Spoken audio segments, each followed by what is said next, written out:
राधे राधे दोस्तों। आज से पितृपक्ष शुरू हो गया है। आज मतलब 29 सितंबर से लेकर 14 अक्टूबर तक पितृपक्ष का महीना चलेगा। अमावस्या के दिन तक 15 दिनों तक हम अपने पूर्वजों की पूजा करते हैं। उनकी तिथि पर उनका पूजा करके ब्राह्मणों को दान देकर पिंड दान करके उन्हें हम संतुष्ट करते हैं। पितृपक्ष का महीना पितरों की आत्मा को तृप्त करने के लिए जाना जाता है, जिसमें पितरों को याद किया जाता है। मान्यता है कि भाद्रपद पूर्णिमा से शुरू होने वाले पितृपक्ष में पितरों को श्राद्ध और पिंडदान करने से परिवार में सुख समृद्धि और शांति आती है। परिवार की सभी बाधाएं दूर हो जाती हैं। हिंदू शास्त्रों पुराणों में बताया गया है कि जब तक पितृ ऋण से मुक्ति नहीं मिलती तब तक ईश्वर भी प्रसन्न नहीं होते हैं। अपने अपने पूर्वजों का श्राद्ध करते हैं।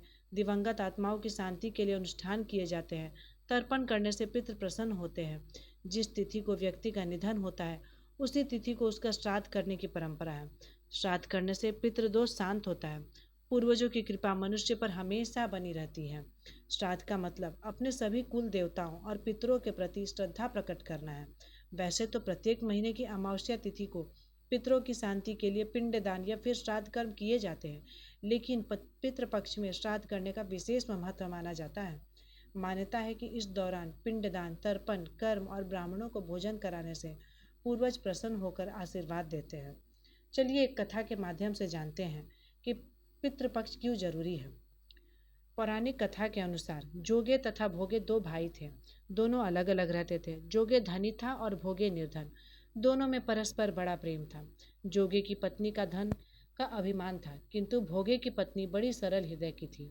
पितृपक्ष आने पर जोगी की पत्नी ने उससे पितरों का श्राद्ध करने के लिए कहा, तो जोगी इसे व्यर्थ का काम समझकर टालने की चेष्टा करने लगा। किंतु उसकी पत्नी समझती थी कि यदि ऐसा नहीं करेंगे तो लोग बातें बनाएंगे। फिर उसे अपने मायके वालों को दावत पर बुलाने और अपनी शान दिखाने का भी उचित अवसर मिल गया। फिर वह बोली, आप शायद मेरी परेशानी की वजह से ऐसा कर रहे हैं, किंतु इसमें मुझे कोई परेशानी नहीं होगी। मैं भोगे की पत्नी को बुला लूंगी, दोनों मिलकर सारा काम कर लेंगे। फिर उसने जोगे को अपने पीहर न्योता देने के लिए भेज दिया। दूसरे दिन उसके बुलाने पर भोगे की पत्नी सुबह सवेरे आकर काम में जुट गई। उसने रसोई तैयार की, अनेक पकवान बनाए और फिर सभी काम निपटा कर दोपहर हो गई। पितृभूमि पर उतरे। जोगे भोगे के पितर पहले जोगे के यहाँ आए तो क्या देखते हैं कि उसके ससुराल वाले वहाँ भोजन पर जुट गए हैं। निराश होकर वे भोगे के यहाँ आ गए। वहाँ क्या था, मात्र पितरों के नाम पर अगियारी दे दी गई थी। पितरों ने उसकी राख चाटी और भूखे ही नदी के किनारे जाकर पहुँच गए। थोड़ी देर में सारे पितर इकट्ठे हो गए। अपने अपने यहाँ के श्राद्ध कर्मों की बड़ाई करने लगे। जोगे भोगे ने तो पितरों ने भी अपना आप बीती सुनाई। फिर वो सोचने लगे, अगर भोगे समर्थ होता है तो शायद उन्हें भूखा ना रहना पड़ता, मगर भोगे के घर में तो 2 जून की रोटी भी खाने को नहीं थी। यह सब सोचकर उन्हें भोगे पर दया आ गई। अचानक वे नाच नाच कर गाने लगे, भोगे के घर धन हो जाए, भोगे के घर धन हो जाए।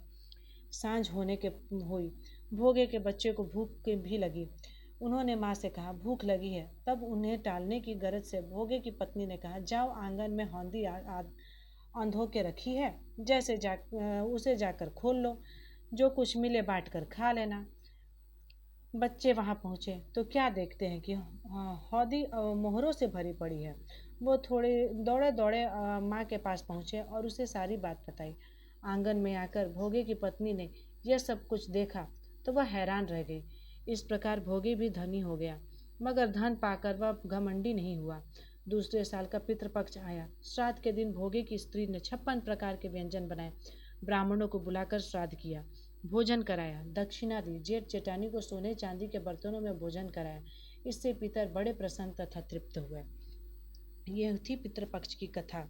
जो इस कथा के माध्यम से हम ये समझते हैं कि आप पितृपक्ष का जब तर्पण करते हैं, भोज कराते हैं, तो सबसे पहले हमें ब्राह्मणों को भोजन देना है, ना कि खुद अपने रिश्तेदारों नातेदारों को खिलाना है।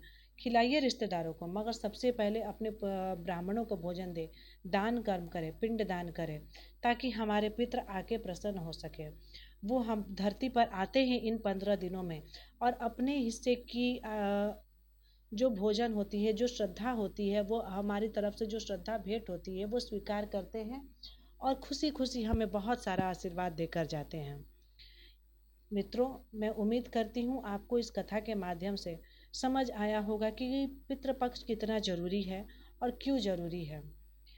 कुछ छोटी मोटी बातें भी होती हैं जो पितृपक्ष में ज़रूर ध्यान देनी चाहिए, जैसे कि इन 15 दिनों तक लगातार गायों की रोटी खिलाएं, कौवों की रोटी दें। कौवों की रोटी खिलाने से कहते हैं कि पितृ हमारे बहुत संतुष्ट होते हैं। साथ ही मछलियों को आटा भी आप डाल सकते हैं, कुत्ते को भी रोटी खिला सकते हैं। ये सब छोटे मोटे काम बहुत ज़रूरी होते हैं जिससे हमारे पितृ प्रसन्न होते हैं। ब्राह्मणों को भोजन जरूर देना चाहिए, दान पुण्य करना चाहिए। दान पुण्य ऐसा कर्म है जिसके करने से हमारी सारी बाधाएं भी दूर होती है।